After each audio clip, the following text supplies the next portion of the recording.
मित्रों, महाकाल दरबार चैनल में आप सभी का स्वागत है। मित्रों, शुक्रवार के दिन मां संतोषी का व्रत पूजन किया जाता है। इस पूजा के दौरान माता की आरती, पूजन तथा अंत में माता की कथा सुनी जाती है। आइए जानें। शुक्रवार के दिन की जाने वाली संतोषी माता व्रत कथा। एक बुढ़िया थी, उसके 7 बेटे थे, 6 कमाने वाले थे, जबकि एक निक्कमा था। बुढ़िया 6 बेटों की रसोई बनाती, भोजन कराती और उनसे जो कुछ जूठन बचती वह 7वें को दे देती। एक दिन वह पत्नी से बोला, देखो मेरी माँ को मुझ पर कितना प्रेम है। वह बोली, क्यों नहीं, सबका झूठा जो तुमको खिलाती है। वह बोला, ऐसा नहीं हो सकता है, मैं जब तक आंखों से न देख लूं मान नहीं सकता। बहू हंसकर बोली, देख लोगे तब तो मानोगे। कुछ दिन बाद त्योहार आया। घर में 7 प्रकार के भोजन और चूरमे के लड्डू बने। वह जांचने को सिर दुखने का बहाना कर पतला वस्त्र सिर पर ओढ़े रसोई घर में सो गया।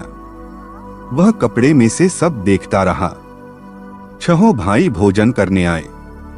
उसने देखा माँ ने उनके लिए सुंदर आसन बिछा नाना प्रकार की रसोई परोसी और आग्रह करके उन्हें जमाया।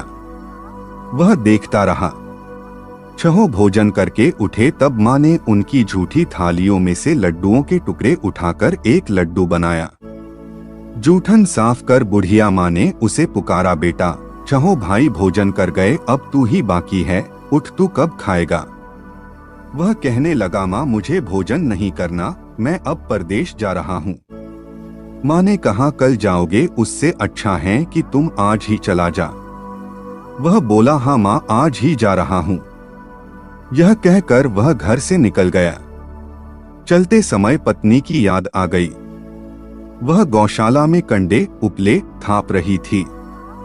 वहां जाकर बोला, हम जावे परदेश आवेंगे कुछ काल, तुम रहियो संतोष से धर्म आपनो पाल। वह बोली, जाओ पिया आनंद से, हमारो सोच हटाए, राम भरोसे हम रहें, ईश्वर तुम्हें सहाय। 2 निशानी आपन देख धरो में धीर, सुधी मति हमारी बिसारियो रखियो मन गंभीर। वह बोला, मेरे पास तो कुछ नहीं, यह अंगूठी है सो ले और अपनी कुछ निशानी मुझे दे। वह बोली, मेरे पास क्या है, यह गोबर भरा हाथ है। यह कहकर उसकी पीठ पर गोबर के हाथ की थाप मार दी। वह चल दिया। चलते चलते दूर देश पहुंचा। वहां एक साहूकार की दुकान थी। वहां जाकर कहने लगा, भाई मुझे नौकरी पर रख लो, साहूकार को जरूरत थी, बोला रह जा। लड़के ने पूछा, तनख्वाह क्या दोगे। साहूकार ने कहा, काम देखकर दाम मिलेंगे। साहूकार की नौकरी मिली। वह सुबह 7 बजे से 10 बजे तक नौकरी बजाने लगा। कुछ दिनों में दुकान का सारा लेन देन, हिसाब किताब, ग्राहकों को माल बेचना सारा काम करने लगा। साहूकार के साथ 8 नौकर थे। वे सब चक्कर खाने लगे। यह तो बहुत होशियार बन गया। सेठ ने भी काम देखा और 3 महीने में ही उसे आधे मुनाफे का हिस्सेदार बना लिया। वह कुछ वर्ष में ही नामी सेठ बन गया और मालिक सारा कारोबार उस पर छोड़कर चला गया। पति की अनुपस्थिति में सास का अत्याचार, इधर उसकी पत्नी को सास ससुर दुख देने लगे। सारी गृहस्थी का काम करा के उसे लकड़ी लेने जंगल में भेजते। इस बीच घर के आटे से जो भूसी निकलती उसकी रोटी बनाकर रख दी जाती और फूटे नारियल की नारेली में पानी।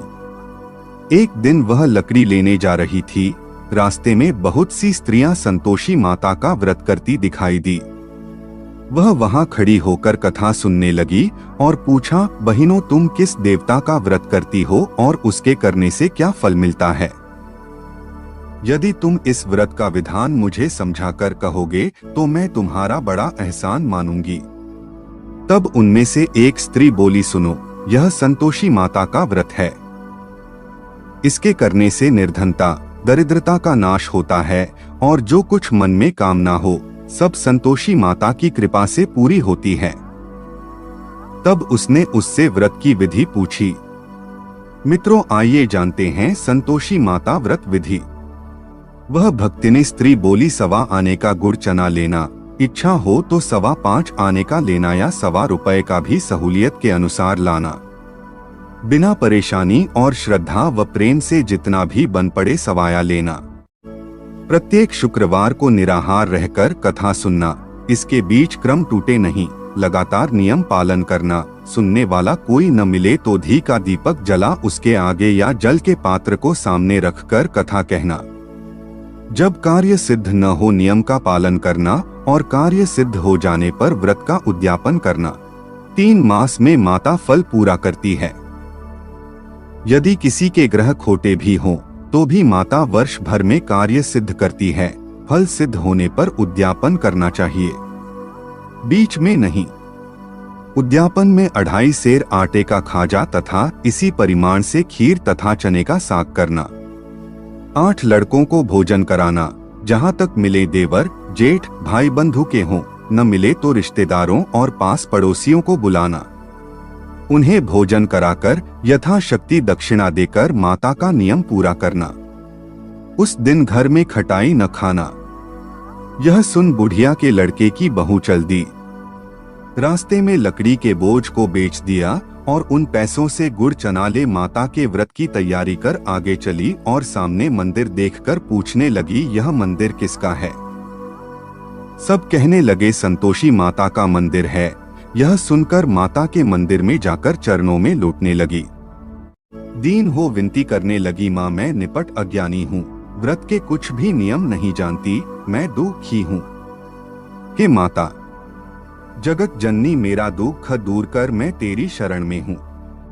माता को दया आई। एक शुक्रवार बीता कि दूसरे को उसके पति का पत्र आया और तीसरे शुक्रवार को उसका भेजा हुआ पैसा पहुंचा। यह देख जेठ जेठानी मुंह सिकोड़े लगे। लड़के ताने देने लगे, काकी के पास पत्र आने लगे, रुपया आने लगा, अब तो काकी की खातिर बढ़ेगी। बेचारी सरलता से कहती, भैया कागज आवे रुपया आवे, हम सब के लिए अच्छा है। ऐसा कहकर आंखों में आंसू भरकर संतोषी माता के मंदिर में आ मातेश्वरी के चरणों में गिरकर रोने लगी। माँ, मैंने तुमसे पैसा कब मांगा है? मुझे पैसे से क्या काम है? मुझे तो अपने सुहाग से काम है। मैं तो अपने स्वामी के दर्शन मांगती हूँ। तब माता ने प्रसन्न होकर कहा, जा बेटी, तेरा स्वामी आएगा। यह सुनकर खुशी से बावली होकर घर में जा काम करने लगी। अब संतोषी माँ विचार करने लगी, इस भोली पुत्री को मैंने कह तो दिया कि तेरा पति आएगा, लेकिन कैसे? वह तो इसे स्वप्न में भी याद नहीं करता। उसे याद दिलाने को मुझे ही जाना पड़ेगा। इस तरह माताजी उस बुढ़िया के बेटे के पास जा स्वप्न में प्रकट हो कहने लगी, साहूकार के बेटे सो रहा है या जागता है? वह कहने लगा, माता सोता भी नहीं जागता भी नहीं हूँ, कहो क्या आज्ञा है? माँ कहने लगी, तेरे घर बार कुछ है कि नहीं? वह बोला, मेरे पास सब कुछ है। माँ बाप है, पत्नी है, क्या कमी है? माँ बोली, भोले पुत्र, तेरी पत्नी घोर कष्ट उठा रही है, तेरे माँ बाप उसे परेशानी दे रहे हैं। वह तेरे लिए तरस रही है, तू उसकी सुध ले। वह बोला, हाँ माताजी, यह तो मालूम है, परंतु जाऊं तो कैसे? परदेश की बात है, लेन देन का कोई हिसाब नहीं, कोई जाने का रास्ता नहीं आता, कैसे चला जाऊं? माँ कहने लगी, मेरी बात मान, सवेरे नहा धोकर संतोषी माता का नाम ले, घी का दीपक जला दंडवत कर दुकान पर जा बैठ। देखते देखते सारा लेन देन चुक जाएगा, जमा का माल बिक जाएगा, सांझ होते होते धन का भारी ढेर लग जाएगा। अब बूढ़े की बात मानकर वह नहा धोकर संतोषी माता को दंडवत घी का दीपक जला दुकान पर जा बैठा। थोड़ी देर में देने वाले रुपया लाने लगे, लेने वाले हिसाब लेने लगे। कोठे में भरे सामान के खरीदार नगद दाम दे सौदा करने लगे। शाम तक धन का भारी ढेर लग गया। मन में माता का नाम ले चमत्कार देख प्रसन्न हो घर ले जाने के वास्ते गहना कपड़ा सामान खरीदने लगा। यहाँ काम से निपट तुरंत घर को रवाना हुआ। उधर उसकी पत्नी जंगल में लकड़ी लेने जाती है। लौटते वक्त माताजी के मंदिर में विश्राम करती। वह तो उसके प्रतिदिन रुकने का जो स्थान ठहरा। धूल उड़ती देख वह माता से पूछती है माता, यह धूल कैसे उड़ रही है? माता कहती है पुत्री, तेरा पति आ रहा है। अब तू ऐसा कर, लकड़ियों के 3 बोझ बना ले, एक नदी के किनारे रख और दूसरा मेरे मंदिर पर व तीसरा अपने सिर पर। तेरे पति को लकड़ियों का गट्ठर देख मोह पैदा होगा, वह यहाँ रुकेगा, नाश्ता पानी खाकर माँ से मिलने जाएगा। तब तू लकड़ियों का बोझ उठाकर जाना और चौक में गट्ठर डालकर जोर से आवाज लगाना, लो सासू जी, लकड़ियों का गट्ठर लो, भूसी की रोटी दो, नारियल के खेपड़े में पानी दो, आज मेहमान कौन आया है। माताजी से बहुत अच्छा कहकर वह प्रसन्न मन से लकड़ियों के 3 गट्ठर बनाई। एक नदी के किनारे पर और एक माताजी के मंदिर पर रखा। इतने में मुसाफिर आ पहुंचा। सूखी लकड़ी देख उसकी इच्छा उत्पन्न हुई कि हम यहीं पर विश्राम करें और भोजन बनाकर खा पीकर गांव जाएं। इसी तरह रुककर भोजन बना, विश्राम करके गांव को गया। सबसे प्रेम से मिला। उसी समय सिर पर लकड़ी का गट्ठर लिए वह उतावली सी आती है।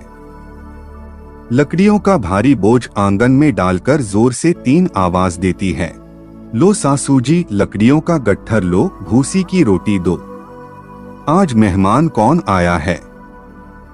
यह सुनकर उसकी सास बाहर आकर अपने दिए हुए कष्टों को भुलाने हेतु कहती है, बहू ऐसा क्यों कहती है, तेरा मालिक ही तो आया है।